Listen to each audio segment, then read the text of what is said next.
فطبع على قلوبهم فهم لا يفقهون وإذا رأيتهم تعجبك أجسامهم وإن يقولوا تسمع لقولهم كأنهم خشب مسندة يحسبون كل صيحة عليهم هم العدو فاحذرهم قاتلهم الله أنى يؤفكون وإذا قيل لهم تعالوا يستغفر لكم رسول الله لووا رؤوسهم ورأيتهم يصدون. Yang ana cintai dan muliakan rahimani Allah wa iyyakum wa baraka fikum.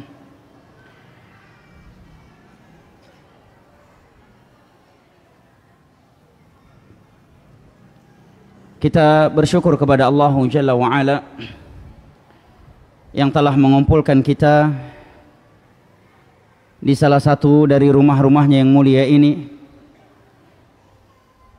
yang merupakan tempat yang paling ia cintai di atas permukaan bumi.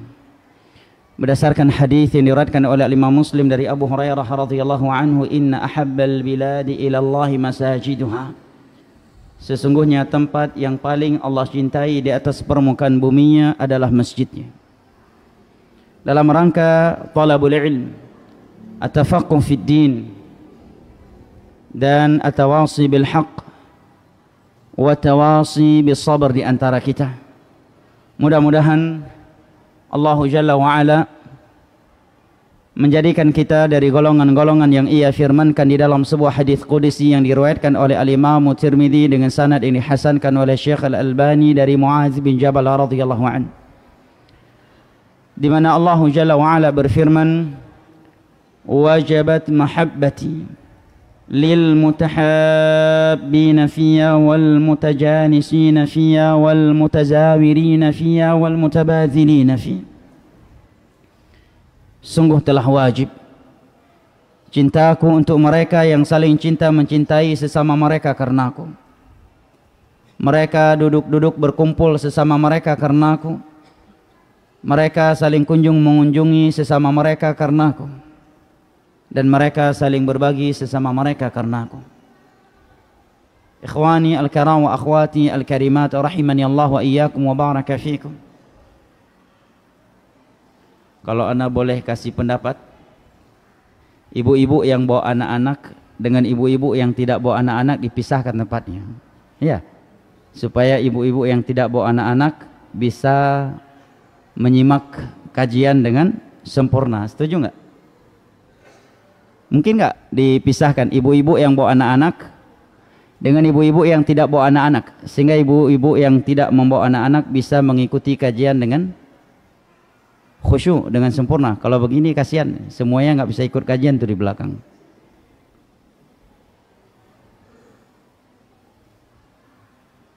Gimana panitia? Gimana cara memisahkannya antara ibu-ibu yang membawa anak-anak dengan ibu-ibu yang tidak membawa anak-anak, sehingga semuanya mendapatkan hak dan tempat sesuai dengan kebutuhan masing-masing ya?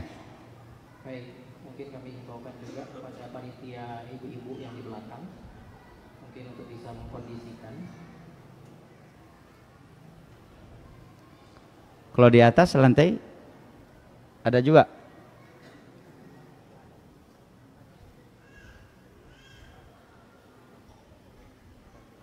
Baik, kami himbaukan kepada ibu-ibu yang bawa anak-anak mungkin bisa ke atas ya. Di atas sudah disediakan kegiatan menggambar, Masya Allah, dan alat mewarnai di atas untuk anak-anak kita. Masya Allah, jazakallah khair. Sekali lagi kami umumkan kepada ibu-ibu untuk yang punya anak mungkin bisa dikondisikan ke atas agar mungkin punya kegiatan tersendiri dan yang tidak bawa anak lebih fokus saja. Masya Allah, jazakallah khair. Sehingga setiap ibu-ibu mendapatkan hak masing-masing ya. Ya, ya ibu-ibu ya, mohon maaf ya, supaya anak-anak bisa bermain, karena anak-anak nggak mungkin juga dilarang bermain karena dia belum punya akal, ya kan? Dan juga nggak bisa dikekang, kasihan juga dia. Nah alhamdulillah lantai atas panitia telah menyediakan alat tulis atau papan tulis sehingga anak-anak bisa sambil menggambar sehingga ibunya bisa mengikuti kajian dengan tenang insyaallah. Barakallahu fikum. Baik, jamaah yang dimuliakan Allah, ikhwani al-kiram wa akhwati al-karimat. Kita bersyukur kepada Allah Jalla wa Ala yang telah mempertemu dan mengumpulkan kita di dalam rumahnya yang mulia ini pada malam yang berbahagia ini, di mana tiada yang mempertemu dan mengumpulkan kita kecuali undang-undang dasar kita yang satu, yaitu radhina billahi rabba wa bil islami dina wa bi Muhammadin sallallahu alaihi wasallam nabiyyan wa rasula. Karena bukanlah partai ataukah embel-embel dunia lainnya yang mempertemu dan mengumpulkan kita pada kesempatan kali ini, melainkan karena Al-Quran dan As-Sunnah ala fahmi salafil ummah yang ada di dalam dada-dada kita yang telah mempertemu dan mengumpulkan kita.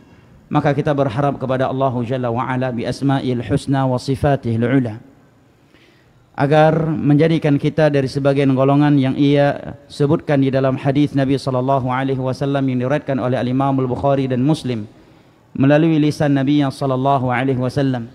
Beliau bersabda, sab'atun yudhilluhumullahu yawma la dhilla illa dhilluh. Ada 7 golongan yang kelak Allah akan menaungi mereka pada hari kiamat, pada hari yang tiada naungan kecuali hanya naungannya. Di antara mereka adalah rajulani tahabba fillahi ijtama alaihi waftaraqa alaihi. Adalah mereka yang saling cinta mencintai sesama mereka karena Allah Subhanahu wa taala. Mereka berkumpul karena Allah dan mereka berpisah karenanya.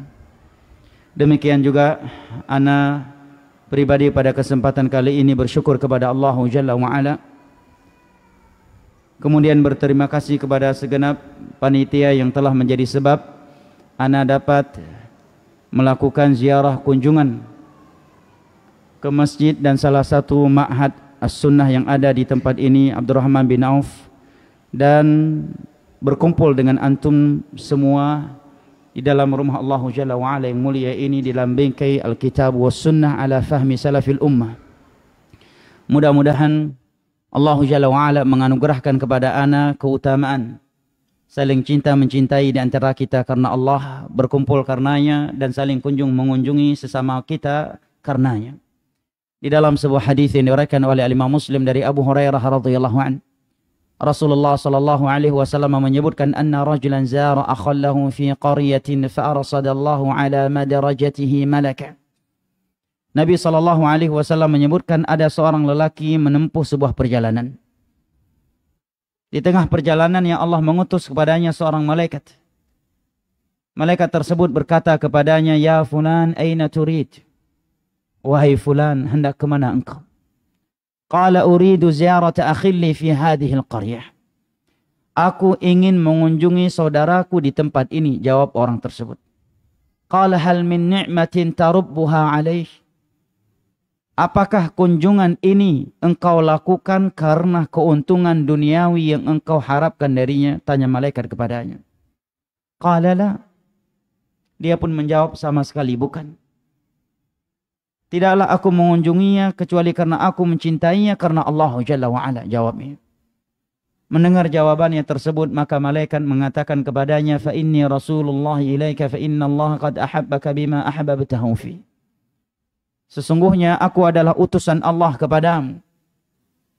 Sesungguhnya Allah telah mencintaimu karena kamu yang telah mencintai saudaramu tersebut karena Allah Jalla wa'ala. Dan ini menerangkan kepada kita jamaah yang dimuliakan Allah, betapa indah dan eratnya persaudaraan fillah wa billah walillah. Oleh karenanya Al-Imam Asy-Syanqiti di dalam tafsirnya Adwa'ul Bayan ketika menjelaskan firman Allah Jalla wa'ala di dalam surat Al-Isra, yaitu firman Allah Jalla wa'ala, inna hadzal qur'ana yahdi lillati hiya aqwam. Sesungguhnya Al-Quran ini menuntun kalian kepada sesuatu yang aqwam, yang lebih sempurna, yang lebih lurus, yang lebih kokoh, yang lebih kuat. Kata beliau, di antara buktinya adalah di mana persaudaraan yang dibangun di atas Al-Quran, di atas aqidatul Quran, di atas akhlak Al-Quran, di atas prinsip Al-Quran di dalam beragama, itu jauh lebih erat daripada persaudaraan karena nasab ataukah nilai-nilai dunia lainnya. Mungkin kalau ana mendapatkan undangan bukan untuk kajian, datang dari tempat yang jauh ke ujung batu timur ini, mungkin ana akan berpikir 10 kali jemaah. Harus naik pesawat, kemudian turun di bandara, harus naik mobil lagi sekian jam. Andai kata mungkin yang mengundang ana sepupu ataukah yang lainnya, dan bukan karena faktor nilai-nilai Al-Quran dan As-Sunnah ala fahmi salafil ummah yang ada di dalam dada-dada kita, mungkin ana akan berpikir 10 kali untuk turun ke tempat ini. Nah, tetapi karena Al-Quran dan As-Sunnah ala fahmi salafil ummah yang ada di dalam hati-hati kita dan yang menghubungkan di antara kita, maka Allah pun mempertemu dan mengumpulkan kita di dalam rumahnya yang mulia ini di malam hari ini. Maka kita memohon kepada Allah Jalla wa'ala, sebagaimana Ia telah mempertemu dan mengumpulkan kita di dalam rumahnya yang mulia ini, di atas Al-Quran dan As-Sunnah ala fahmi salafil ummah, maka demikian juga Ia mengumpulkan kita di dalam syurganya ma'an nabiyyin was-siddiqin wasyuhada'i was-salihin wa hasuna ulaika rafiqa, pada hari kiamat kelak. Amin ya rabbal alamin. Ikhwani al-kiram wa akhwati al-karimat, rahimani Allah wa iyyakum wa baraka fikum. Pada kesempatan kali ini, sebagaimana yang diminta kepada kami agar kita mengangkat tema tentang betapa mahalnya hidayah dari Allah Jalla wa'ala kepada sebagian hamba yang Ia cintai dan Ia muliakan, sebagai bentuk at-tawasi bil haqq wa tawasi bis sabr di antara kita. Karena demi Allah, ikhwani al-kiram wa akhwati al-karimat yang ana cintai dan muliakan, rahimani Allah wa iyyakum wa baraka fikum, tiada yang lebih mempereratkan persaudaraan dan persahabatan di antara kita selain dari sifat saling nasihat menasihati di antara kita. Hanya sikap at-tawasi bil haqq wa tawasi bis sabr yang dapat menjaga persaudaraan di antara kita dan mempereratkan persahabatan di antara kita. Oleh karenanya Allah Jalla wa'ala berfirman, la khaira fi katsirin min najwahum illa man amara bi sadaqatin aw ma'rufin aw islahin bainan nas. Tidak ada kebaikan sedikit pun pada kebanyakan pertemuan dan perkumpulan mereka, kecuali pertemuan-pertemuan yang di dalamnya ada ajakan kepada hal yang ma'ruf, seruan kepada sedekah dan mendamaikan di antara manusia. Allah Jalla wa'ala juga berfirman, wal mu'minuna wal mu'minatu ba'dhum awliya'u ba'd ya'muruna bil ma'ruf wa yanhauna 'anil munkar. Kaum mukminin dan kaum mukminat itu saling berloyalitas di antara mereka. Buktinya apa? Buktinya ya'muruna bil ma'ruf wa yanhauna 'anil munkar. Mereka saling mengajak kepada hal yang ma'ruf dan mereka saling mencegah dari hal yang munkar. Diriwayatkan oleh Imam Muslim dari Jarir Al-Bajali radhiyallahu anhu. Beliau mengatakan, bay'ana Rasulullah sallallahu alaihi wasallam ala iqamis shalah wa ita'iz zakah wan nushi li kulli muslim. Kami telah membaiat Rasulullah sallallahu alaihi wasallam, mengambil perjanjian setia untuk senantiasa menegakkan salat, menunaikan zakat dan memberikan nasihat untuk setiap individu muslim. Dan jamaah yang dimuliakan Allah, kalau bukan sesama kita ahlus sunnati wal jamaah, kita saling nasihat menasihati, saling menuntun di antara kita menuju syurga Allah Jalla wa'ala, dan saling menjauhkan di antara kita dari pintu-pintu yang dapat menjerumuskan kita ke dalam nerakanya, maka sesama siapa lagi jamaah yang dimuliakan Allah? Hasan al-Basri min sighari tabi'in, yang hidup di sebuah zaman di mana sebagian sahabat Nabi SAW masih hidup dan beliau berguru kepada mereka. Di masa itu beliau telah mengeluarkan statement, tarafaqu fima bainakum ya ahli sunnah fa innakum aqallun nas. Wahai ahli sunnah, hendaknya kalian saling cinta mencintai, saling sayang menyayangi di antara kalian, saling bahu membahu di antara kalian. Fa innakum aqallun nas, karena kalian adalah kaum minoritas. Di mana saja dan kapan saja mereka yang benar-benar mengikuti sunnah Rasulullah sallallahu alaihi wasallam selalu menjadi kaum yang minoritas. Tarafaqu fima bainakum ya ahla sunnah fa innakum aqallun nas. Wahai pengikut sunnah Nabi sallallahu alaihi wasallam, hendaknya kalian saling cinta mencintai, saling sayang menyayangi, saling bahu-membahu di antara kalian. Karena kalian adalah kaum yang minoritas.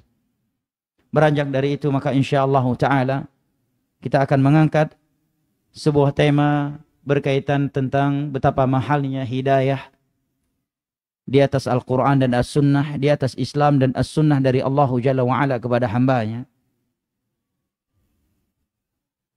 Dan hal apa yang harus kita realisasikan apabila Allah telah menganugerahkannya kepada kita. Jamaah yang dimuliakan Allah, Allah Jalla wa'ala berfirman, wa in ta'uddu ni'matallahi la tuhsuha innal insana lazalumun kafar. Dan kalaulah kalian menghitung-hitung akan nikmat Allah atas kalian, la tuhsuha, niscaya kalian tidak akan mampu menghitungnya. Sesungguhnya manusia itu pelaku kezaliman dan kekufuran. Coba jamaah perhatikan. Di ayat ini, setelah Allah mengatakan, andai kata kalian menghitung-hitung akan nikmat Allah atas kalian, maka kalian tidak akan mampu menghitungnya. Allah menutup ayat ini dengan firman-Nya, innal insana lazalumun kafar.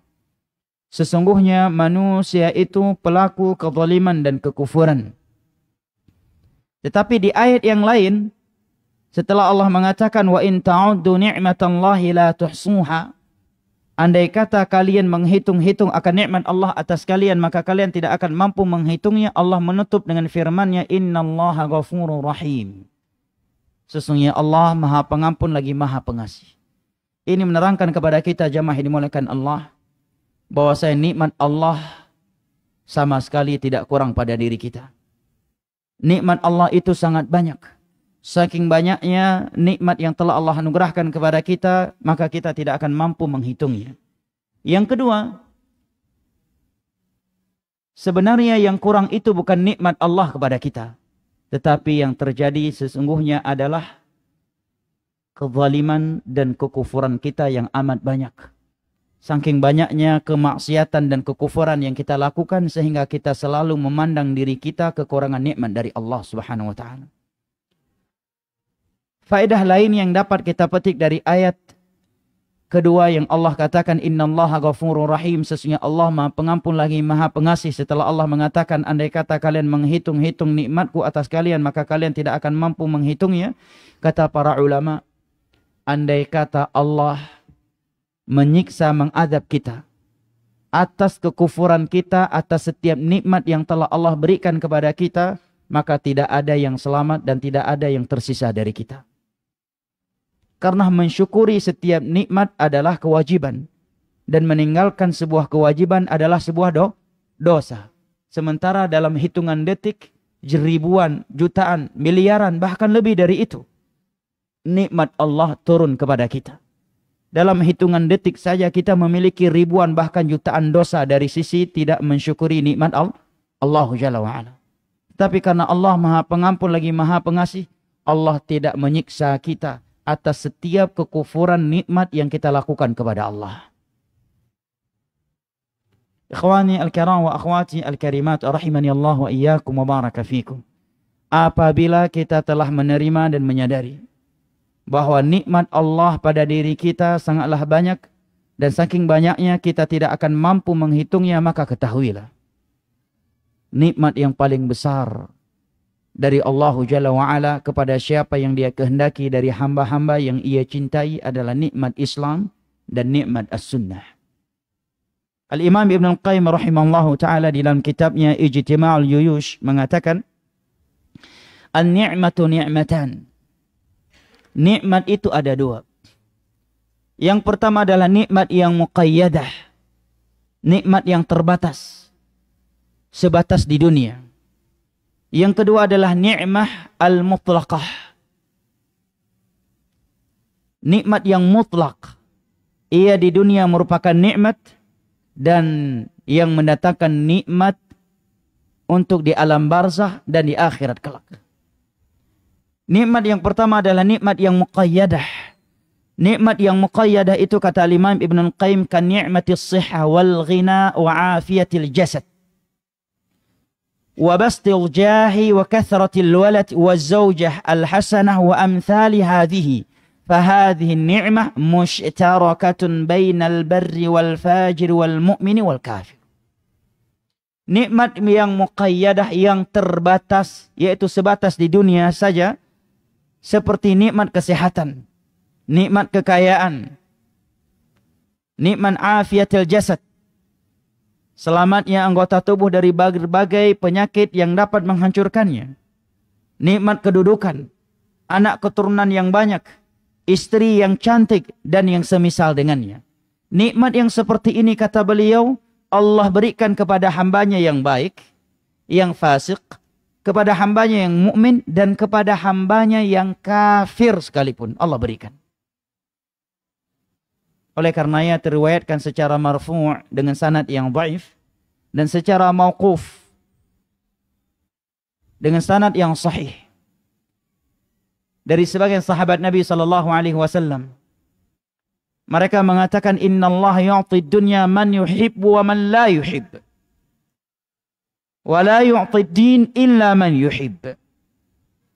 Nikmat dunia itu akan Allah berikan kepada hamba yang ia cintai dan kepada hamba yang tidak ia cintai sekalipun. Makanya kita melihat orang muslim ada yang kaya dan miskin, orang kafir juga ada yang kaya, ada yang miskin. Udah kafir, syarrul bariyah, miskin lagi. Sebagaimana muslim yang soleh ada yang sehat dan ada yang jatuh sakit, yang kafir juga ada yang sehat dan ada yang jatuh sakit. Sebagaimana muslim ada yang tampan, ada yang kurang tampan, yang muslimah ada yang cantik, ada yang tidak cantik, yang kafir dan kafirah juga demikian. Ada yang tampan, ada yang tidak tampan, ada yang cantik dan ada yang tidak cantik. Sebagaimana yang muslim dan muslimah, ada yang terhidupnya bebas hutang atau terlilit hutang, demikian pula selain mereka dari kalangan orang kafir. Ada juga dari mereka yang hidupnya bebas hutang dan atau terlilit hutang. Sebagaimana muslim dan muslimah ada yang diuji dengan sedikit rasa lapar atau rasa takut, maka yang kafir udah syarrul bariyah juga ada yang diuji dengan kelaparan dan rasa takut. Maka di dalam hadis yang mauquf ini dikatakan innallaha yu'ti dunya man yuhibbu wa man la yuhib.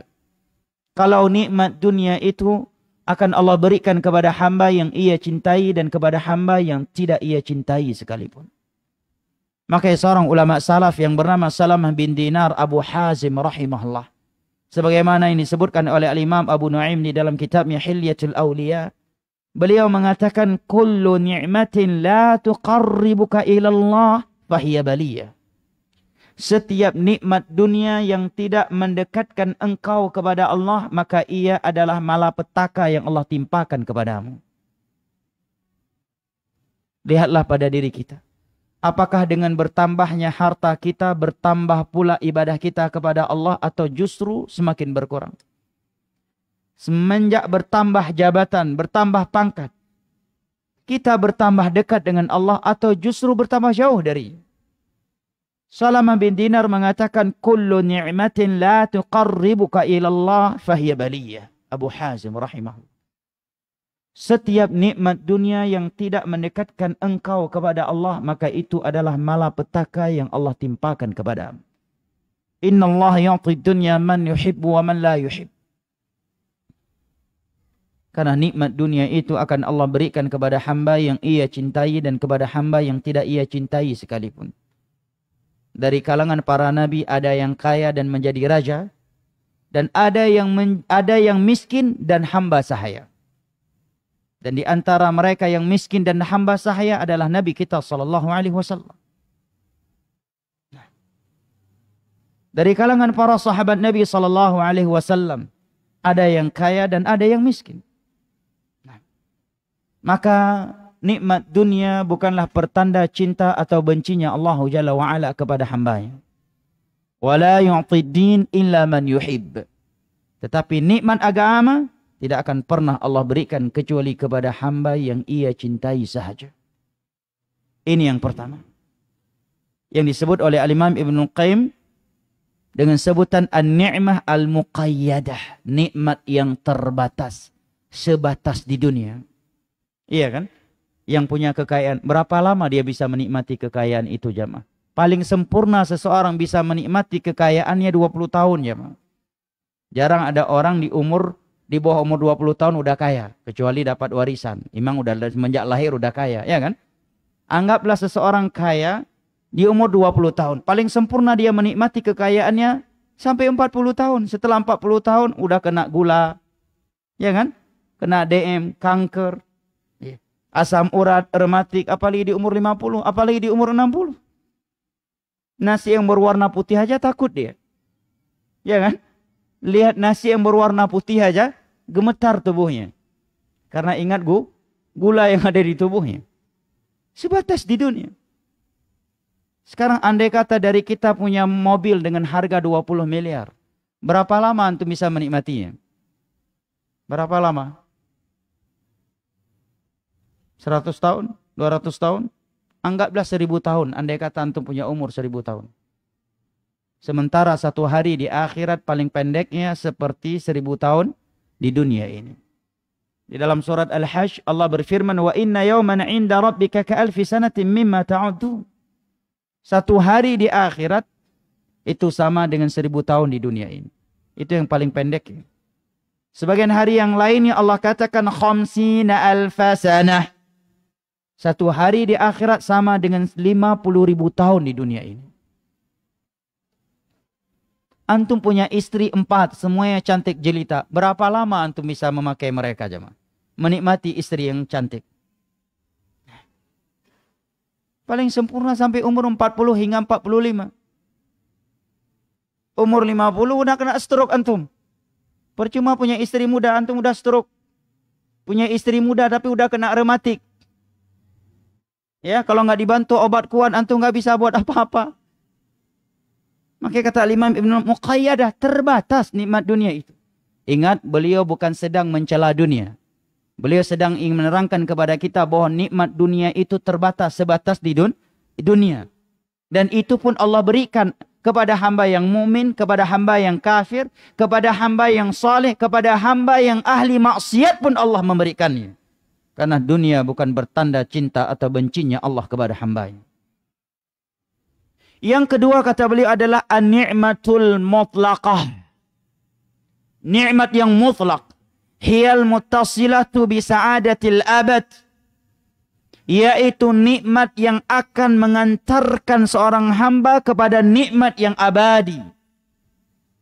Ke surganya. Wahia ni'matul islami was sunnah. Yaitu nikmat Islam dan nikmat as-sunnah. Allati amarana Allah subhanahu an nas'alahu fi salatina. أن يهدينا صراط أهلها ومن خصهم بها وجعلهم أهل الرفيق الأعلى حيث يقول ومن يطع الله والرسول فأولئك مع الذين أنعم الله عليهم من النبيين والصديقين والشهداء والصالحين وحسن أولئك رفيقا. Al-Imam Ibnu Qayyim mengatakan nikmat Islam dan nikmat as-sunnah adalah nikmat yang Allah perintahkan kita untuk selalu memohon kepada Allah di dalam setiap salat kita. Ketika kita membaca ihdinas siratal mustaqim. Siratal ladzina an'amta alaihim.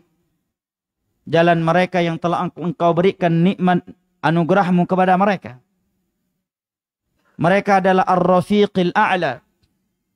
Ketika Nabi SAW hendak wafat, maka kalimat terakhir yang keluar dari mulut beliau adalah Ar-Rafiqul A'la. Ar-Rafiqul A'la. Ar-Rafiqul A'la. Sebanyak 3 kali sembari menunjuk jari telunjuknya ke arah langit. Setelah beliau mengucapkan kalimat tersebut sebanyak 3 kali, wafatlah beliau. Ar-Rafiqul A'la. Bersama mereka Ar-Rafiqul A'la. Bersama mereka Ar-Rafiqul A'la. Bersama mereka Ar-Rafiqul A'la. Siapakah mereka? para ulama menerangkan yaitu yang Allah firmankan di dalam surat An-Nisa, "Wa may yuti'illaha war rasul fa ulaika ma'al ladzina an'ama Allahu 'alaihim minan nabiyyin was-siddiqin wasyuhada'i was-salihin wa hasuna ulaika rafiqa." Barang siapa yang selalu taat kepada Allah dan Rasulnya, maka dia akan bersama mereka yang Allah berikan nikmat dari kalangan para nabi, para siddiq, para syuhada, orang-orang saleh. Dan mereka adalah sebaik-baik rafiqa, teman dekat. Jamaah yang dimuliakan Allah, nikmat al-Islam dan nikmat as-sunnah adalah nikmat yang Allah Jalla wa'ala perintahkan hambanya untuk bangga, gembira dan bahagia dengannya. Bahkan Allah tegaskan nikmat Islam dan as-sunnah itu lebih mahal daripada dunia beserta isinya. Allah Jalla wa'ala berfirman di dalam surat Yunus di ayat ke-85 atau 58. Qul bi fadlillahi wa bi rahmatihi fabidzalika falyafrahu huwa khairum mimma yajma'un. Katakanlah, dengan fadlullah dan rahmatnya. Baik. Kita kumandangkan adzan terlebih dahulu. Insyaallah kita lanjutkan antara adzan dan iqamah insyaallah.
Bangga terhadap diri mereka. Hendaknya mereka bangga, gembira dan bahagia. Karena yang demikian itu lebih baik daripada dunia beserta isinya yang dikumpulkan oleh manusia.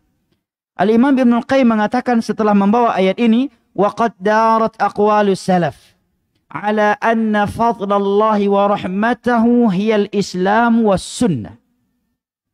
Telah masyhur di kalangan ulama salaf bahwasanya yang Allah maksud dengan fadlullah dan rahmatnya di dalam ayat ini adalah nikmat Islam dan nikmat as-sunnah. Inilah yang Allah maksud dengan fadlullah dan rahmatnya. Yang kemudian Allah mengatakan falyafrahu, hendaknya mereka bangga terhadap diri mereka. Gembira, bahagia dengan nikmat Islam dan as-sunnah yang telah Allah berikan kepada mereka. Karena masih ada sebagian orang hari ini jamaah yang dimuliakan Allah yang tidak bangga dengan nikmat Islam dan as-sunnah yang telah Allah anugerahkan kepada dirinya. Justru dia malu. Malu ketahuan oleh kaum muslimin bahwa dia di atas Islam dan as-sunnah. Kalau sedang di dalam masjid atau lingkungan yang di dalamnya ada Islam dan sunnah, dia bangga dan pede menampakkannya. Begitu dia keluar dari masjid, keluar dari tempat kajiannya, berada di tengah-tengah keumuman manusia, dia pun mulai minder untuk memperlihatkan dirinya sebagai muslim yang menjalankan Islam dengan sunnahnya Rasulullah SAW. Sebagian orang ketika ditanya kenapa celananya di atas mata kaki, maka jawabannya tergantung dengan lingkungannya. Kalau pertanyaan itu datang kepadanya dan dia sedang di mall atau sedang di cafe shop, dia akan menjawab, ini sekarang lagi tren, lihat tuh artis-artis aja udah banyak pakai celana di atas mata kaki. Tidak berani dia membawa sunnah Nabi SAW di dalam jawabannya itu. Tetapi jika pertanyaan itu diutarakan kepadanya dan dia di dalam masjid di lingkungan orang yang melaksanakan sunnah Nabi SAW dengan penuh kebanggaan dia mengatakan, ya akhi, ini perintah Nabi SAW. Sebagian orang tidak pede dengan sunnah Nabi sallallahu alaihi wasallam. Ketika ditanya kepadanya, kenapa Anda memelihara jenggot? Jawabannya bisa berbeda dengan berbedanya tempat dia mendapatkan pertanyaan itu. Kalau pertanyaan tersebut diutarakan kepadanya dan dia sedang di dalam masjid, maka dengan penuh kebanggaan dia mengatakan, ya akhi, Rasulullah yang mengatakan, uhfus syawari wa'ful luha, cukurlah kumis kalian dan biarkan jenggot kalian. Tetapi kalau pertanyaan itu datang kepadanya dan dia sedang di dalam kelompok touring, dan dia sedang di mall, atau dia sedang di sebuah restoran di tengah-tengah masyarakat umum atau kelompok yang gaul. Kalau dia seorang anak muda, maka jawabannya, ya akhi, medis barat sudah mengakui bahwa lelaki yang berjenggot akan lebih sehat daripada lelaki yang tidak berjenggot. Tidak lagi dia membawa sunnah Nabi SAW di dalam jawabannya itu. Sebagian orang tidak pede dengan nilai-nilai Islam dan as-sunnah yang telah Allah anugerahkan kepadanya. Yang lebih buruk dari itu adalah mereka yang menyesal kenapa terlalu cepat mengenal Islam dan as-sunnah. Kenapa saya terlalu cepat mengenal Islam dan as-sunnah sebelum saya kaya? Kawan-kawan saya juga udah hijrah, tetapi mereka hijrah setelah mereka kaya. Sementara ana hijrah dalam keadaan belum sempat kaya. Rumah belum punya, udah duluan tahu riba haram katanya. Ya.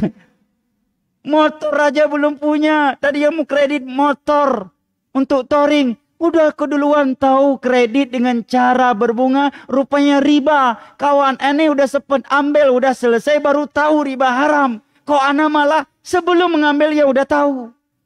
Menyesal dia terlalu cepat hijrah. Padahal satu hari di atas Islam dan as-sunnah itu lebih mahal daripada dunia beserta isinya. Jangankan satu hari di dalam amalan yang wajib atau meninggalkan amalan maksiat. Hanya dalam beberapa menit di dalam amalan yang hukumnya sunnah, terkadang itu lebih mahal daripada dunia beserta isinya. Bukankah Nabi SAW bersabda di dalam hadis yang diriwayatkan oleh Imam Muslim dari Aisyah radhiyallahu anha, raka'atul fajri khairum minad dunya wa ma fiha. 2 rakaat sunnah qabliyah subuh itu lebih baik daripada dunia beserta isi. Apalagi di atas amalan yang wajib dan tidak melakukan maksiat. Sebagian orang menyesal kenapa terlalu cepat hijrah. Kenapa terlalu cepat kenal sunnah sementara belum sempat membangun rumah dengan uang riba. Belum sempat menjadi pejabat. Kawan aneh mah walaupun udah hijrah sekarang gak jadi pejabat, tapi dia udah pernah jadi pejabat sebelumnya. Walaupun dia membeli jabatannya, tapi setelah itu dia baru hijrah. Aneh, begitu ditawarkan sebuah jabatan, tapi harus anak tukar dengan uang 500 juta, anak sudah paham itu suap menyuap haram, akhirnya nggak jadi pejabat. Menyesal terlalu cepat hijrah. Yang lebih buruk dari ini jamaah yang dimuliakan Allah adalah sebagian orang yang menyalahkan nikmat Islam dan as-sunnah atas hilangnya sebagian nikmat yang pernah ia miliki sebelumnya. Coba kalau saya tidak di atas sunnah, mungkin dunia ini nggak hilang dari aneh. Ini gara-gara saya seperti ini, akhirnya karir saya hilang, jabatan saya hilang, dunia saya ini hilang, sebagian harta saya ini hilang. Dia kambing hitamkan nikmat Islam dan as-sunnah atas hilangnya sebagian nikmat yang pernah ia miliki. Atau karena ada sebagian nikmat dunia yang ia inginkan dan belum dia peroleh. Sebagian mereka mengkambing hitamkan nikmat Islam dan as-sunnah. Semestinya dia bangga, gembira dengan nikmat Islam dan as-sunnah. Allah mengatakan di dalam surat Yunus ayat 58. Qul bi fadlillahi wa bi rahmatihi fabidzalik falyafrahu huwa khairum mimma yajma'un. Katakanlah, perintah dari Allah kepada Nabi Muhammad SAW untuk mengumumkan, untuk mengatakan, qul, katakan wahai Nabi Muhammad, bi fadlillahi wa bi rahmatih, dengan nikmat Islam dan as-sunnah, falyafrahu, perintahkan mereka untuk bangga. Perintahkan mereka untuk bahagia. Perintahkan mereka untuk gembira. Bukan justru menyesal. Bukan justru kecewa. Bukan justru tidak percaya diri dengan nikmat Islam dan as-sunnah yang telah Allah anugerahkan kepada mereka. Nabi diperintahkan oleh Allah untuk menyampaikan kepada para sahabatnya dan setiap muslim yang datang setelah mereka dan Allah anugerahkan kepadanya nikmat Islam dan as-sunnah. Nabi diperintahkan oleh Allah, qul, katakan, bifadlillahi wa birahmatih, dengan nikmat Islam dan as-sunnah, falyafrahu, hendaknya mereka bangga, gembira, bahagia. Huwa khairum mimma yajma'un. Karena nikmat Islam dan as-sunnah yang telah Allah anugerahkan kepada mereka itu lebih mahal, lebih baik, lebih mereka butuhkan daripada dunia beserta isinya. Andai kata seseorang mati sebagai manusia termiskin di dunia ini, dia mati kelaparan, dia mati sebagai manusia paling sengsara menurut manusia di dunia ini, tetapi dia mati membawa Islam dan as-sunnah, maka dialah orang yang telah mati membawa sesuatu yang lebih mahal daripada dunia beserta isinya. Tidak ada yang lebih sukses daripadanya. Karena dia telah mati dengan membawa modal utama meraih syurga Allah Jalla wa'ala. Dan membebaskan dirinya dari neraka Allah Jalla Jalaluh.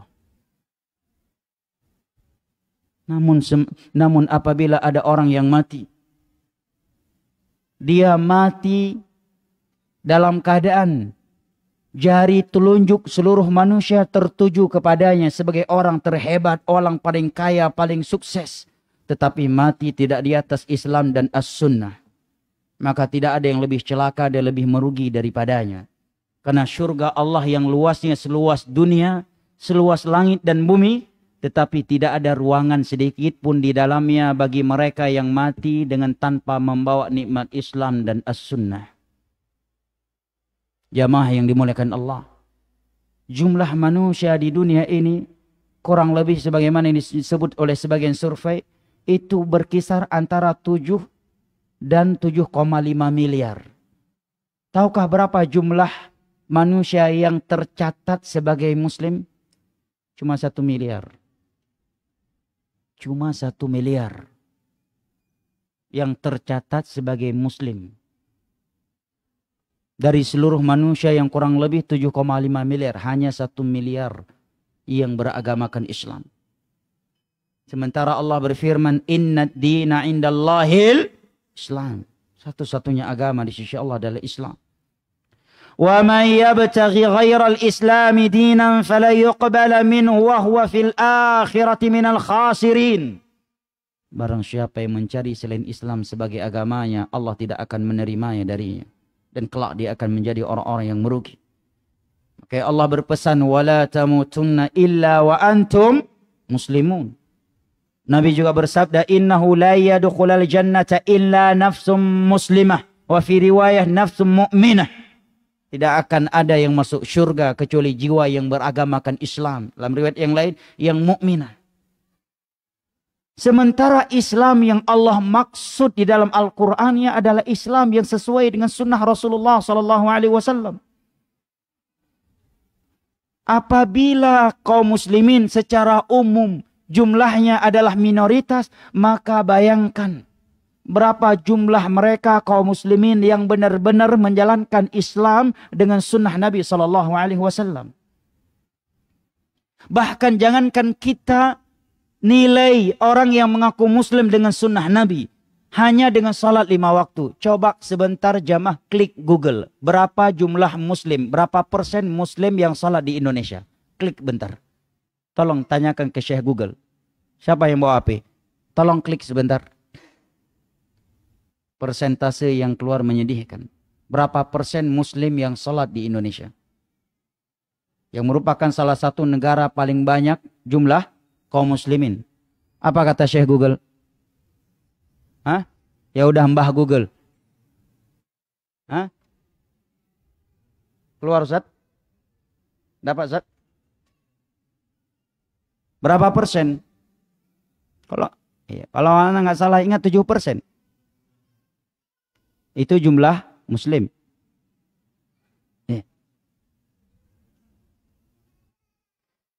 Ketika anak doroh di Malang, ada seorang dokter udah tua, beliau menyebutkan yang sholat 38,9 itu yang sholat secara umum. Ya. Survei menyebutkan yang sholat 5 waktu berjamaah dari laki-laki tidak lebih dari 7%. Benar? Betul ya? Ya. Tidak lebih dari 7%, Pak. Itu yang sholat berjamaah. Yang sholat secara umum. Artinya dia sholat tapi bolong-bolong. Itu 30%. Di situ 30%. 2%. 2%. Dan kalau kita lihat jamaah. Tidak jauh dari kebenaran. Bagaimana cara paling gampang untuk membenarkan survei ini? Lihat kepada anggota keluarga besar kita terlebih dahulu. Nggak usah lihat orang lain. Coba lihat anggota keluarga kita. Bahkan mungkin banyak dari kita yang punya saudara kandung yang tidak sholat. Bahkan orang tua yang tidak sholat kecuali hari Jumat. Betapa banyak dari kita yang pamannya nggak sholat. Bibinya nggak sholat. Sepupunya nggak sholat. Bahkan yang menyedihkan ketika walimah pernikahan. Mereka mengharapkan keberkahan dari walimah tersebut. Ya kan? Saking inginnya mereka saking mereka menginginkan keberkahan di acara walimah, mereka panggil anak-anak yatim. Ya. Bahkan baca sholawatan di acara walimahan dan sebagainya. Di waktu yang sama azan dikumandangkan, hampir tidak ada satupun orang yang bergerak dari tempat itu untuk sholat. Padahal azan dikumandangkan dalam masjid yang jaraknya hanya beberapa langkah dari tempat mereka. Apalagi keluarga inti pengantin. Rata-rata nggak sholat zuhur jamaah. Kenapa? Karena di waktu sholat zuhur tamu-tamu inti datang. Betul nggak? Sementara kalau dia pergi untuk sholat, tamu-tamu inti datangnya di waktu zuhur. Kalau dia perempuan, ibunya si pengantin, kakaknya, adiknya, bibinya, dia banyak pertimbangannya. Kalau saya pergi sholat ini make up akan terhapus. Nah, bedak akan terhapus. Lipstick akan terhapus. Sedangkan untuk memakai bedak dan lipstick yang akan terhapus itu membutuhkan waktu 2 jam lamanya. Akhirnya udahlah, nggak sholat. Dan itu fakta yang kita saksikan terkadang dari anggota keluarga dekat kita. Ini basi dengan sholat. Dan saya yakin sebejat-bejatnya muslim, tidak ada yang meragukan sholat 5 waktu adalah tiang agama. Iya kan? Seburuk-buruknya muslim, ana yakin. Dia tahu salat 5 waktu adalah tiang agama. Rukun Islam yang paling besar setelah 2 syahadat. Apalagi kalau kita menilai akidahnya. Betapa banyak orang yang salat tetapi akidahnya masih Allah fi kulli makan. Allah di mana-mana. Dia salat tapi masih pakai jimat. Dia salat masih ngalap berkah ke kuburan. Dia salat tapi meyakini ada orang-orang yang karena ilmunya, karena dia wali Allah tahu perkara gaib. Belum lagi kita nilai dengan as-sunnah dan aqidatus salaf. Maka tentunya mereka jauh lebih sedikit. Sementara Islam yang Allah maksud adalah Islam yang sesuai dengan as-sunnah.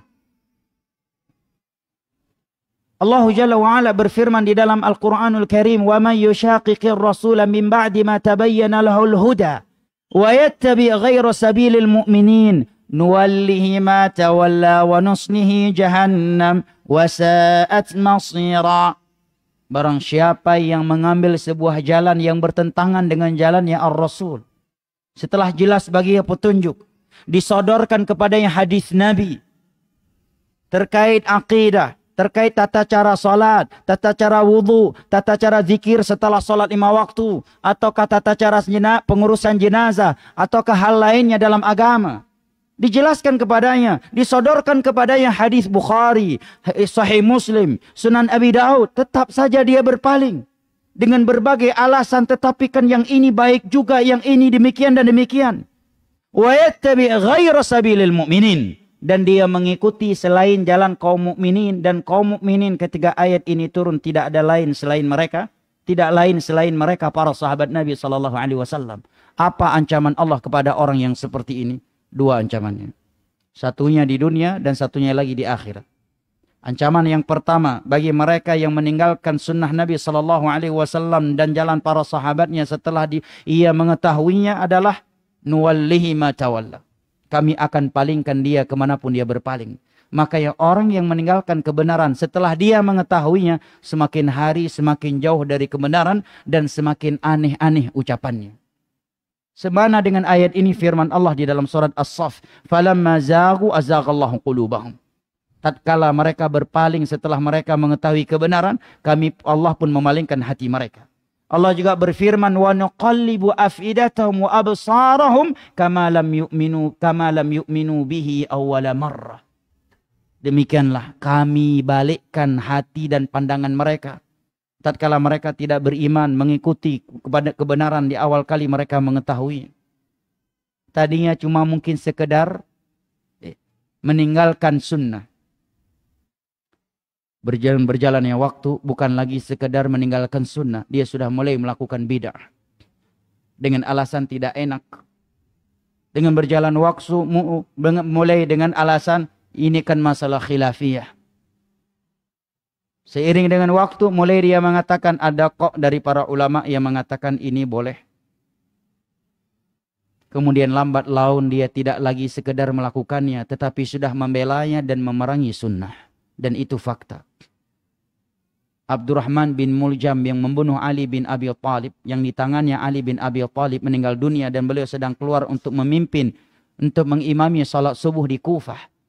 Ada yang mengatakan di 17 Ramadan dan ada yang mengatakan di tanggal 21 Ramadan. Abdurrahman bin Muljam di masa Umar, dia adalah seorang yang dekat dengan Umar bin Khattab, direkomendasi oleh Umar bin Khattab dan ditugasi oleh Umar bin Khattab untuk berdakwah di bawah pemerintahannya Amr bin As di Kufah.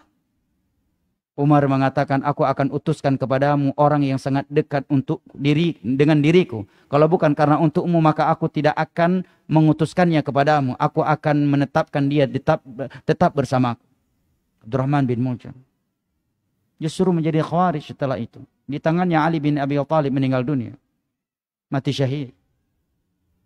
Nah, demikian juga sebagian orang jamaah.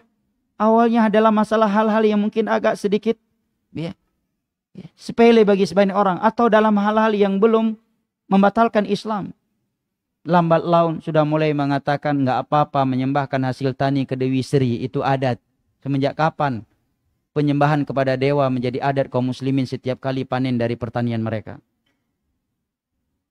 Ya. Subhanallah. Dengan berjalannya waktu semakin hari semakin jauh. Maka orang yang meninggalkan kebenaran, kalau dia tidak langsung kembali, semakin hari semakin jauh, semakin jauh. Bahkan ada yang berending dengan zindiq, zanadiqah. Bahkan ada yang murtad. Na'udzubillah min dzalik. Yang kedua ancaman untuknya di akhirat nanti adalah nuslihi jahannam wa sa'at masira. Kami akan seret dia ke dalam neraka jahannam, dan jahannam adalah seburuk-buruk tempat tinggal.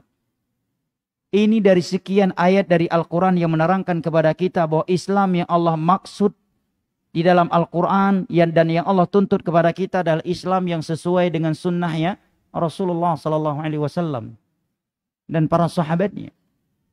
Juga di antara ayat yang menerangkan kepada kita bahwa Islam yang Allah tuntut dari kita adalah Islam yang sesuai dengan sunnahnya Rasulullah SAW adalah firman Allah di dalam surat Al-Hasyr. وَمَا أَتَاكُمُ الرَّسُولُ فَخُذُوهُ وَمَا نَهَاكُمْ عَنْهُ فَانْتَهُوا وَاتَّقُوا اللَّهَ إِنَّ اللَّهَ شَدِيدُ الْعِقَابِ. Apa yang dibawa oleh Rasul kepada kalian maka ambillah, jangan diotak-atik, jangan diupdate, jangan ditambah-tambah. Apa yang dibawa oleh Rasul maka terimalah, dan apa yang dilarang olehnya maka tinggalkanlah. Juga firman Allah di dalam surat Al-A'raf, فَالَّذِينَ آمَنُوا بِهِ وَعَزَّرُوهُ وَنَصَرُوهُ وَاتَّبَعُوا النُّورَ الَّذِي أُنزِلَ مَعَهُ أُولَئِكَ هُمُ الْمُفْلِحُونَ. Mereka yang beriman kepada Nabi Muhammad, memuliakannya, menolongnya, setelah beliau wafat menolong agamanya, dan mengikuti cahaya yang diturunkan kepadanya, maka mereka adalah orang-orang yang beruntung. Oleh karenanya Nabi SAW bersabda dalam hadis yang diriwayatkan oleh Imam Muslim dari Aisyah radhiyallahu anha, "Man 'amila 'amalan laisa 'alaihi amruna fahuwa rad."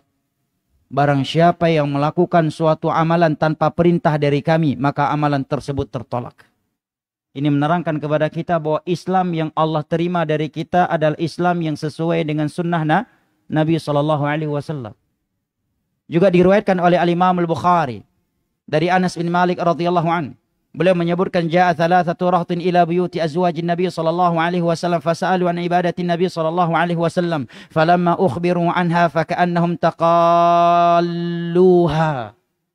Pernah suatu ketika 3 orang dari sahabat Nabi mendatangi rumah sebagian istri Nabi sallallahu alaihi wasallam menanyakan ibadah Nabi sehari-hari. Setelah diberitahukan, maka seakan mereka menganggap ibadah Nabi masih sedikit. Tetapi mereka mengatakan karena Nabi kita adalah Nabi Allah, beliau Rasul Allah, itu sudah cukup untuk beliau. Sementara kita bukan Nabi, kita bukan Rasul. Berarti ibadah kita harus lebih banyak daripada ibadah Nabi. Secara logika, logis tidak? Secara logika yang tidak mendapatkan bimbingan ilmu, naam logis. Kalau untuk Nabi udah cukup banyak itu. Tapi kalau kita kan bukan Nabi, berarti harus lebih banyak. Maka yang pertama mengatakan kalau demikian amma ana fa'usalliyal lail wala arqud. Aku akan salat semalam penuh dan tidak akan pernah tidur di malam hari. Setiap malam seperti itu. Tidak hanya di 10 malam terakhir Ramadan. Yang kedua mengatakan amma ana fa'asumud dahr wala uftir. Aku akan puasa setiap hari sepanjang masa. Sementara puasa yang paling afdal di dalam Islam adalah puasa Daud. 1 hari puasa dan 1 harinya lagi berbuka. Yang ketiga mengatakan amma ana fala atazawwajun nisa. Kalau saya, maka saya akan menjomblo sampai mati. Saya tidak akan menikah sampai mati agar fokus beribadah. Tapi ingat, mereka baru berencana melakukannya. Baru berkeinginan. Pulang Nabi, diberitahukan kepada beliau, tadi ada 3 orang datang ke rumah bertanya-tanya tentang ibadahmu sehari-hari. Setelah kami beritahukan, mereka menganggap seakan itu masih sedikit, tetapi mereka mengatakan kalau untuk Nabi ini sudah cukup banyak. Maka di antara mereka mengatakan begini dan begitu. Setelah Nabi diberitahukan ucapan mereka, Nabi langsung keluar dari rumahnya mencari mereka.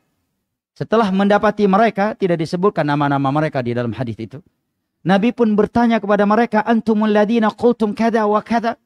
Benarkah kalian yang telah berkata demikian dan demikian? Apakah benar kamu tadi yang mengatakan bahwa aku akan salat malam setiap malam, tidak akan pernah tidur di malam hari? Apakah benar kamu yang telah mengatakan aku akan berpuasa setiap hari sepanjang masa dan tidak akan pernah berbuka? Dan apakah benar kamu yang mengatakan aku tidak akan menikah sampai meninggal dunia agar fokus beribadah? Karena memang niat mereka benar, jujur, maka mereka pun mengatakan benar wahai Rasulullah. Kami yang telah mengatakannya. Mereka tidak takut mengaku. Kenapa? Karena memang tujuan mereka baik. Setelah mendengar pengakuan mereka, maka Nabi pun marah dan menegur mereka dengan mengatakan amma ana fa'atqakum lah wa akhsyakum lah. Aku lebih bertakwa kepada Allah dan aku lebih takut kepada Allah daripada kalian. Nabi berkata demikian berhak karena beliau seorang nabi dan rasul. Tidak ada yang lebih bertakwa daripada beliau di dunia ini. Dan beliau boleh mengatakan demikian. Bahkan terkadang harus untuk memberikan teguran dan pelajaran untuk mereka yang harus diberikan pelajaran tersebut. Beda halnya kalau ada ustadz atau syekh hari ini berkata aku lebih bertakwa kepada Allah daripada kalian. Itu namanya syekh atau ustadz yang ujub dan sombong dan tidak layak dijadikan ustadz atau kiai.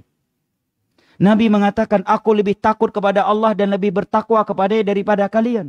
Tetapi aku tidak sholat semalam penuh setiap malam. Aku sholat dan aku tidur. Aku tidak berpuasa setiap hari.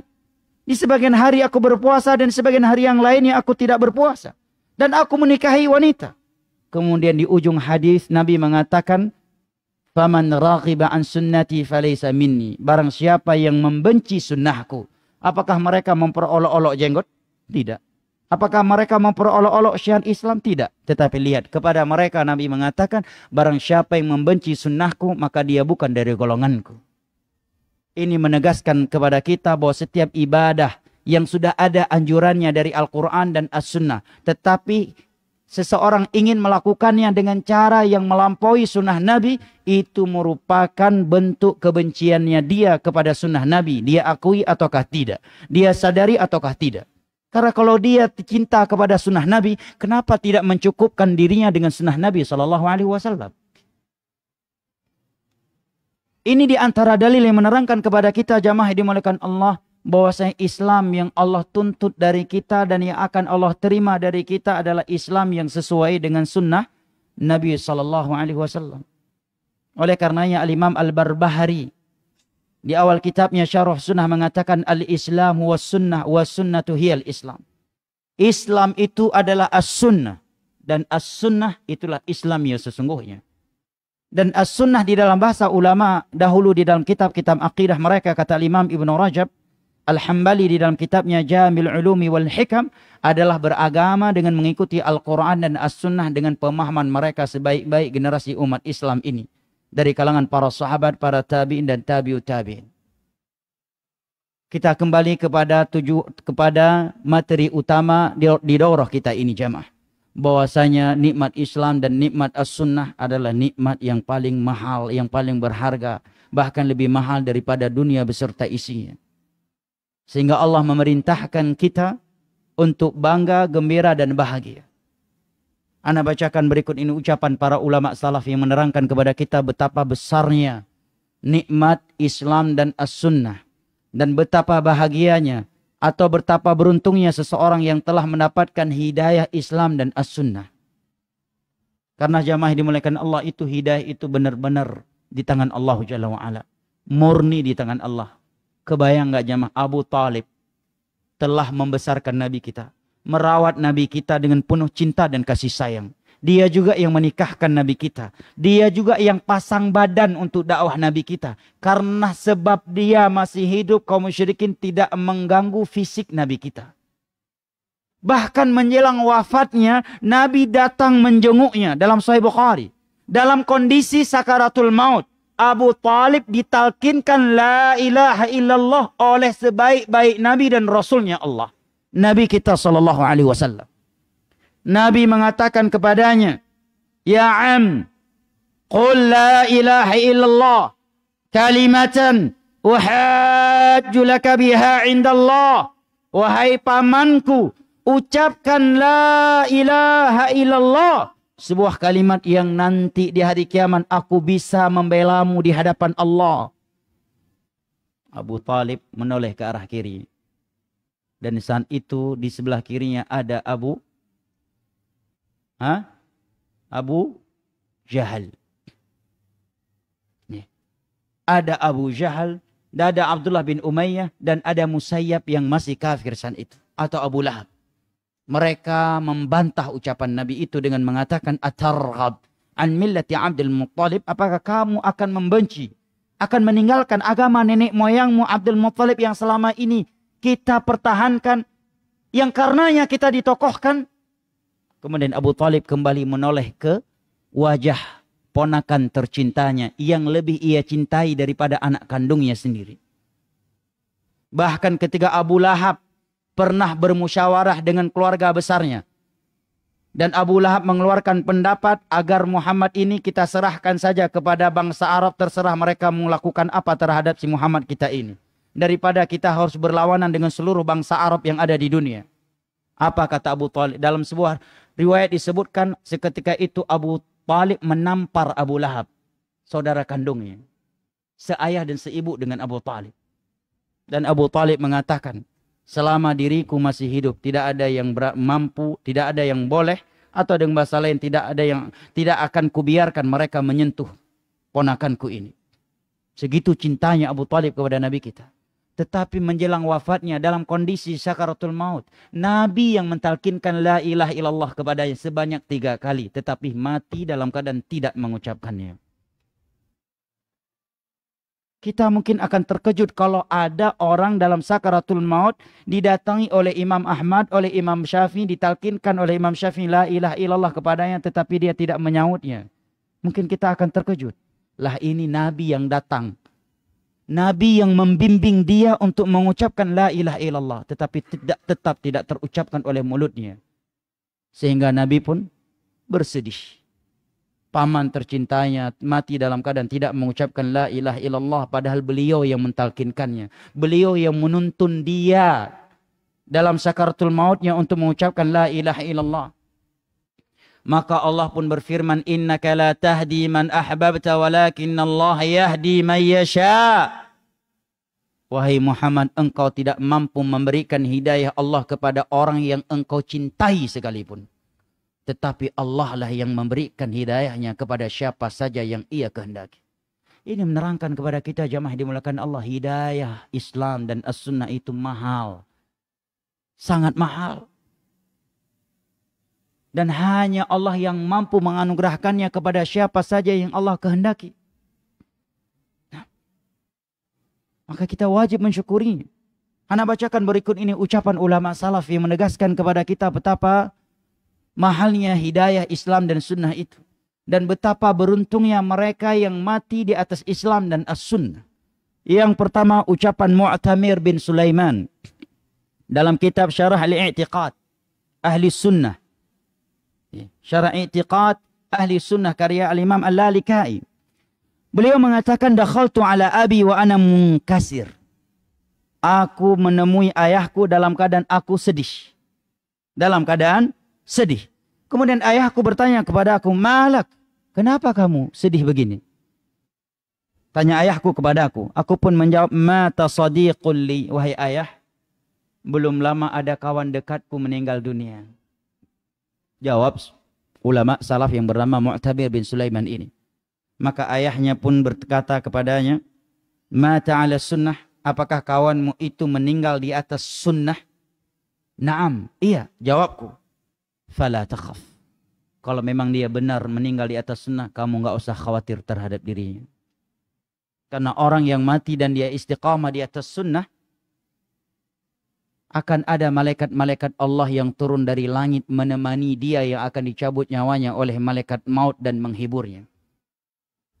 Di dalam surat Fussilat, Allah berfirman, innal ladzina qalu rabbuna Allah thumma istaqamu tatanazzalu alaihimul malaikatu alla takhafu wa la tahzanu wa abshiru bil jannati allati kuntum tu'adun.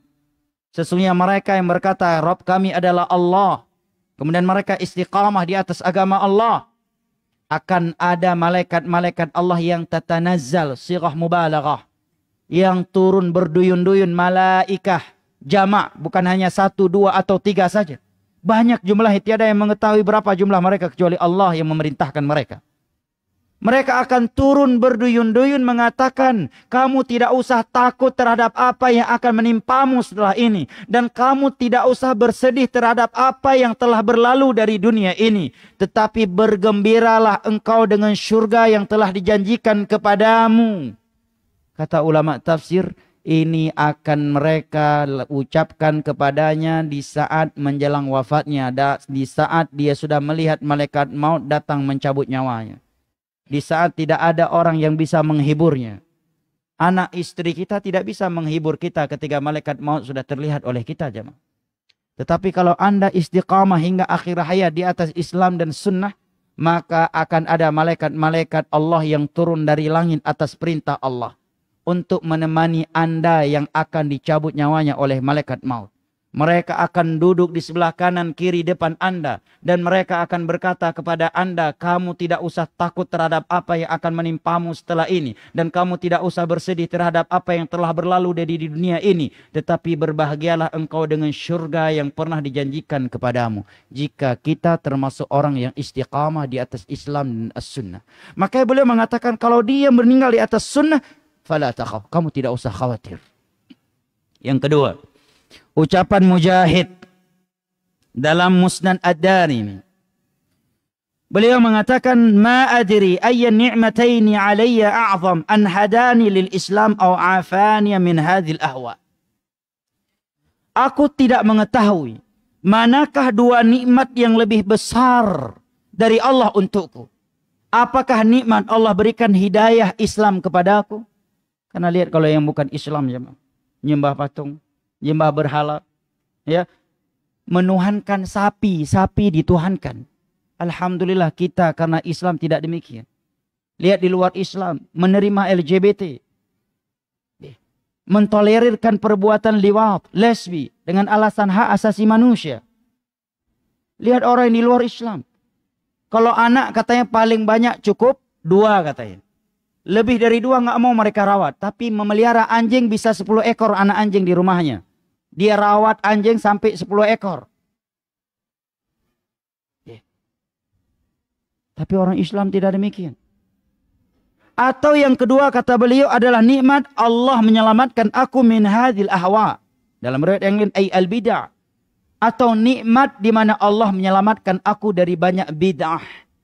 Padahal bid'ah di masa beliau sebanyak di zaman kita jemaah. Bid'ah yang baru muncul di masa beliau adalah bid'ah khawarij atau tasyayyu'. Aku tidak mengetahui manakah yang lebih besar dari 2 nikmat yang telah Allah anugerahkan kepada aku. Apakah nikmat Islam, hidayah Islam, ataukah nikmat Allah menyelamatkan aku dari bid'ah ini, yaitu dengan sunnah. Orang di atas sunnah udah pasti nggak bid'ah. Orang yang di atas bid'ah udah pasti nggak di atas sunnah. Sunnah dan bid'ah tidak akan pernah bertemu.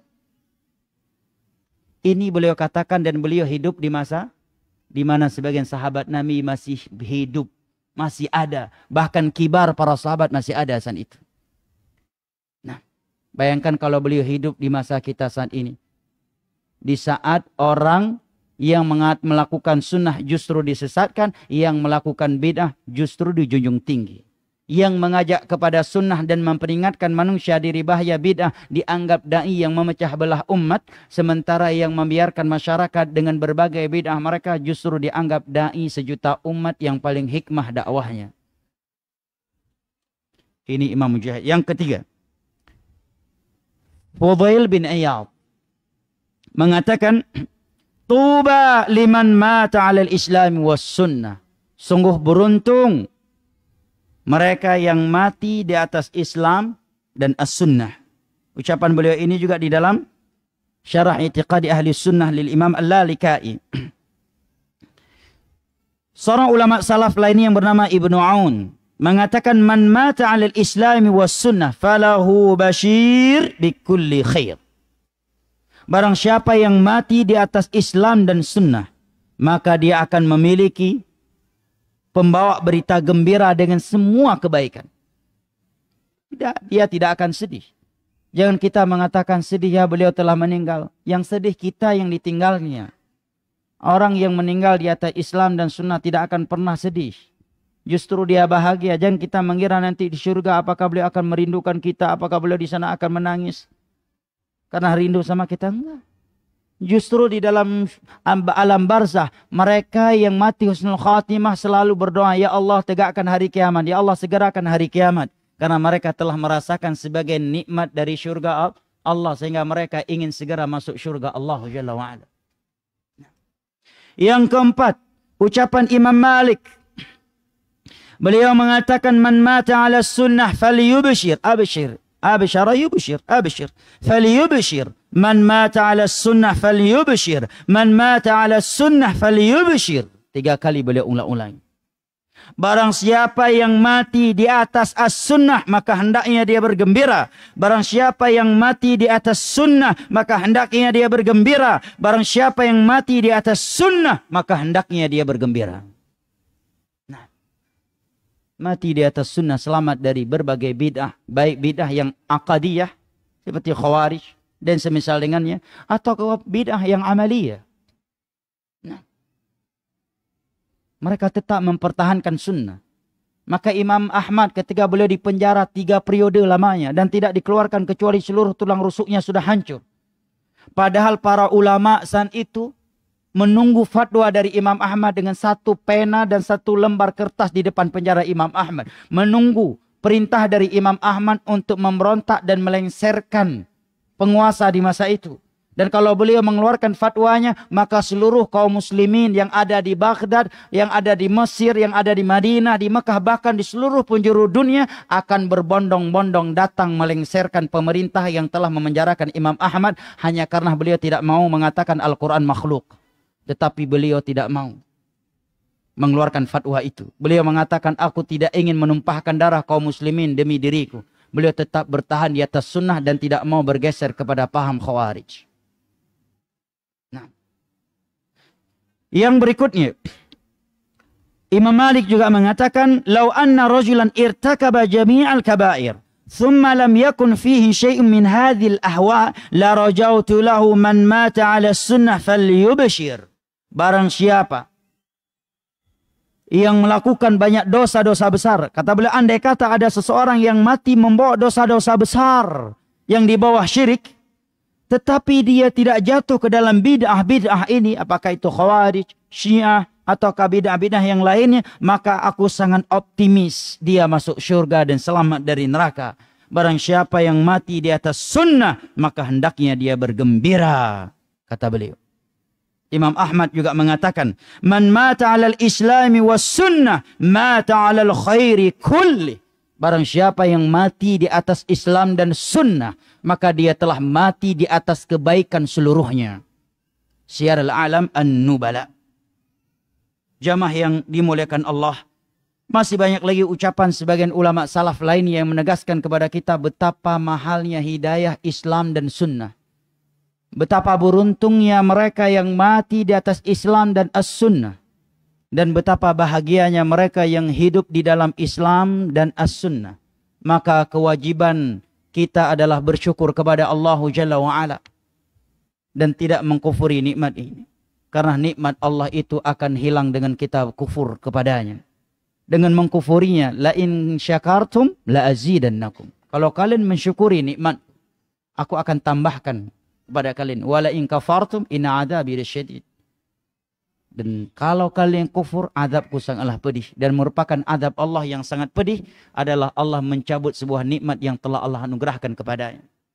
Jamaah yang dimuliakan Allah, coba renungkan jawaban Nabi kita berikut ini terhadap ucapan Ibunda Aisyah radhiyallahu anha, agar kita semakin dalam memahami makna syukur kepada Allah atas berbagai nikmatnya dan terkhusus nikmat agama.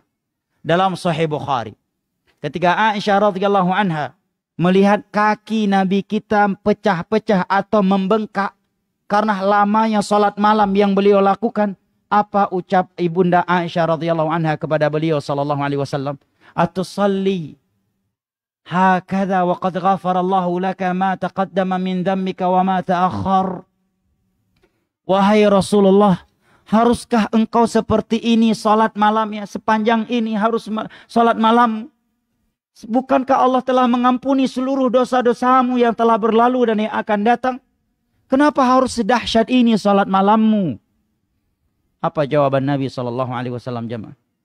Afala akunu abdan syakura. Wahai Aisyah, bukankah aku harus menjadi hamba yang bersyukur? Kalau nikmat itu hanya sebatas dunia, mungkin kita akan bingung kenapa Nabi mengatakan bukankah aku harus menjadi hamba yang bersyukur? Emangnya Nabi kita punya nikmat apa? Bangun dari tidurnya terlihat bekas kasarnya tikar tempat tidur beliau di bahunya atau di punggungnya, sehingga membuat sahabat Nabi menangis dan mengatakan, raja-raja dunia tidur di atas tempat tidur yang nyenyak, sementara engkau tidur di tempat yang ini, tempat yang kasar seperti ini. Tetapi beliau mengatakan, bukankah aku harus menjadi hamba yang bersyukur? Padahal gigi taringnya pernah dipatahkan, pipinya pernah berlumuran darah, topi perangnya pernah dipecahkan. Di dalam perang Uhud, istrinya pernah dituduh berzina. 2 bulan penuh beliau mau diuji dengan kemiskinan atau dengan kelaparan. 2 bulan penuh seluruh dapur istrinya tidak hidup, tidak ngembul. Dan tidak ada yang mereka konsumsi kecuali air putih dan kurma. 3 tahun diblokade di dalam lembah Bani Hashim. Tanpa support makanan dan minuman dari luar. Bahkan wanita-wanita yang sedang menyusui seketika itu, ASI mereka kering dan bayi mereka menangis-nangis sehingga tangisan bayi mereka terdengar ke kota Mekah. Nabi lahir dalam keadaan udah nggak punya ayah. Di umur 6 tahun harus menyaksikan ibunda tercintanya meninggal dunia di depan kedua matanya dalam perjalanan pulang ziarah ke kuburan ayahnya. Kemudian dirawat oleh kakeknya. Setelah kakeknya meninggal dunia dirawat oleh pamannya. Di umur belasan tahun beliau harus berjuang mencari nafkah untuk dirinya. Harus menempuh perjalanan membelah padang pasir antara Mekah dan Syam untuk berniaga. Sebelum menjadi nabi beliau pernah menjadi pengembala kambing untuk bertahan hidup. Yatim piatu dari kecil. Kemudian selama 23 tahun menjadi nabi dan rasul Allah, beliau juga tidak lebih baik dunianya. Bahkan pernah berlumuran darah, tubuhnya dilempari dengan batu oleh masyarakat Taif. Tetapi begini ucapannya, afala akuna abadan syakura. Bukankah aku harus menjadi hamba yang bersyukur? Tatkala ibunda Aisyah melihat kaki beliau membengkak dan pecah-pecah karena panjangnya salat malam beliau. Maka Aisyah pun bertanya, haruskah engkau salat malam seperti ini wahai Rasulullah? Maka Nabi pun menjawab, bukankah aku harus bersyukur kepada Allah? Jamaah yang dimuliakan Allah, katakan kepada diri kita, bukankah saya harus bersyukur kepada Allah atas nikmat Islam dan sunnah yang telah Allah anugerahkan kepada aku? Yang telah memuliakan diriku dengan Islam dan as-sunnah dari mayoritas manusia. Maka perbanyakkan ibadah kita. Ini jangan mengaku, jangan udah dapat hidayah sunnah dan Islam justru semakin kurang semangat beribadah. Justru orang awam lebih bagus salat malamnya daripada antum yang udah ngaji sunnah. Ini aneh ini. Bahkan terkadang orang awam lebih duluan datang ke masjid untuk salat Jumat daripada yang telah mengenal Islam dan sunnah. Ketika khotib sudah naik mimbar, baru pada datang. Jenggotnya sekian jengkal. Tidak datang Jumat kecuali khotib udah naik mimbar. Jangankan onta, telur pun gak dapat. Katanya udah kenal sunnah, sholat malam cuma bulan Ramadan. Itu pun kalau nggak COVID. Kalau COVID pun nggak sholat taraweh karena nggak bisa sendirian di rumah. Baca Al-Quran belum bisa. Mana syukur kita kepada Allah atas nikmat Islam dan sunnah. Ini jawaban Nabi kita. Ketika Aisyah melihat kaki beliau membengkak dan pecah-pecah karena panjangnya sholat malam beliau. Bahkan Nabi pernah di dalam satu rakaat membaca Al-Baqarah. Kemudian An-Nisa. Kemudian Ali Imran. 5 juz kurang lebih. Dalam satu rakaat. Kenapa anda harus seperti ini salat malamnya wahai Rasulullah? Tanya Aisyah. Maka Nabi mengatakan, afala akunu abdan syakura. Wahai Aisyah, bukankah aku harus menjadi hamba yang bersyukur kepada Allah atas berbagai nikmatnya? Jamaah yang dimuliakan Allah. Bukankah kita harus bersyukur kepada Allah atas nikmat Islam, atas nikmat as-sunnah? Maka kita memperbanyak salat malam kita, memperbanyak salat sunnah kita, baca Al-Quran kita, sedekah kita, menuntut ilmu agama. Yang hanya dengan ilmu agama, nikmat Islam dan as-sunnah itu bisa terjaga. May yuridillahu bihi khairan yufaqihu fid din. Barang siapa yang Allah inginkan kebaikan baginya, maka Allah akan fahamkan ia tentang agamanya. Wa man salaka tariqan yaltamisu fihi ilma, sahalallahu lahu bihi tariqan ilal jannah. Barang siapa yang menempuh sebuah perjalanan dalam rangka menuntut ilmu agama, niscaya Allah akan mudahkan baginya jalan menuju surga. Dan tidaklah ada yang berkumpul di dalam rumah Allah dalam rangka mengkaji agama Allah, kecuali akan turun kepada mereka sakinah. Rahmat Allah tercurahkan kepada mereka. Malaikat-malaikat Allah meliputi mereka dan nama-nama mereka disebut-sebutkan oleh Allah di hadapan malaikat-malaikat yang ada di sisinya. Hadis dari Imam Muslim dari Abu Hurairah radhiyallahu anhu. Dengan justru semakin lama di atas sunnah, semakin jarang terlihat di kajian ilmu. Pada para ulama dahulu mengatakan satu bab dari ilmu agama lebih kami sukai daripada 1000 rakaat salat sunnah. Abdullah bin Mas'ud mengatakan muzakaratul ilm sa'atan khairun min ihya'il lail. Mengulang-ulang ilmu agama sesaat saja pahalanya lebih besar daripada salat satu malam pun. Di sini Masya Allah ada kajian, ya. Di Masjid Abdurrahman bin Auf juga ada kajian. Upayakan hadiri jamaah. Banyak kawan-kawan kita berangan-angan bisa ikut kajian. Tapi apa yang bisa mereka lakukan? Mereka tinggal di Belanda, mereka tinggal di Brazil. Bahkan sebagian teman-teman hanya untuk ikut kajian mereka harus beli tiket pesawat terbang dari Singapura ke Pekanbaru. Terbang dari Malaysia ke Pekanbaru hanya untuk ikut kajian. Terbang dari Singapura ke Jakarta hanya untuk ikut kajian. Atau sebagian teman-teman di kota-kota besar pengen ikut kajian maghrib. Antara maghrib dan isya. Keutamaan kajian, keutamaan iktikaf, keutamaan menunggu solat setelah solat yang sebelumnya. Tapi kota besar macet. Terkadang badai isya baru tiba di rumah. Antum di sini nggak macet. Pulang dari kebun sawit ke rumah nggak macet kan? Nggak macet antum jamaah. Ya, keluar dari kebun sawit menuju masjid. Macet nggak kayak di Jakarta di jalan tol? Enggak. Habis nyawit antum bisa mandi ke masjid. Masya Allah. Duduk di masjid sambil ikut kajian walaupun ngantuk-ngantuk dikit nggak apa-apa. Walaupun ini bukan angin segar untuk ngantuk di dalam kajian. Hadir antum ngantuk sambil nunggu sholat isya. Daripada habis sholat maghrib pulang ke rumah. Biasanya berat tuh untuk balik lagi untuk sholat isya. Antum duduk antara maghrib dan isya. Kajian ilmu dapat. Pahala ilmu dapat. Pahala nunggu solat setelah melakukan solat yang sebelumnya juga dapat. Dan selama antum di dalam masjid, doa para malaikat untuk kita. Baik jamaah ini muliakan Allah. Sepertinya wajah-wajah jamaah menandakan asam lambungnya sudah naik. Ya, maka kajian kita cukupkan sampai di sini. Dan jika ada pertanyaan, maka mungkin dituliskan dan kita bacakan di kajian pada subuh besok. Kajiannya di sini kan. Tapi kalau antum mau bertahan, boleh kita bacakan. Ceramah Maulid sampai jam 1 malam. Pertanyaannya kita malam ini atau ditunda ke besok subuh? Ustaz? Subuh. Baik, jika ada pertanyaan, maka insya Allah kita bacakan di kajian ba'da subuh besok. Dan kalau tidak ada, tentunya itu lebih baik dan selebih menyelamatkan ana di hari kiamat nanti. Nah, baik. Ini yang dapat ana sampaikan. Semoga Allah Jalla wa'ala mewafatkan kita di atas Islam dan As-Sunnah. Dan semoga Allah Jalla wa'ala yang telah mempertemukan kita di dalam rumahnya ini di atas Islam dan As-Sunnah kembali mempertemukan kita di dalam syurganya pada hari kiamat kelak. Ma'an nabiyyin was-siddiqin was-syuhada'i was-salihin. Wa hasuna ulaika rafiqa innahu waliyyu dzalika wal qadiru alaih.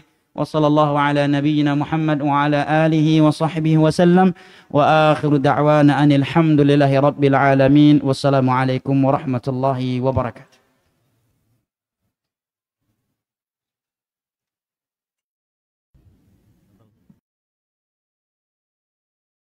ولقد جعلنا في السماء بروجا وزيناها للناظرين وحفظناها من كل شيطان رجيم إلا من استرق السمع فاتبعه شهاب مبين.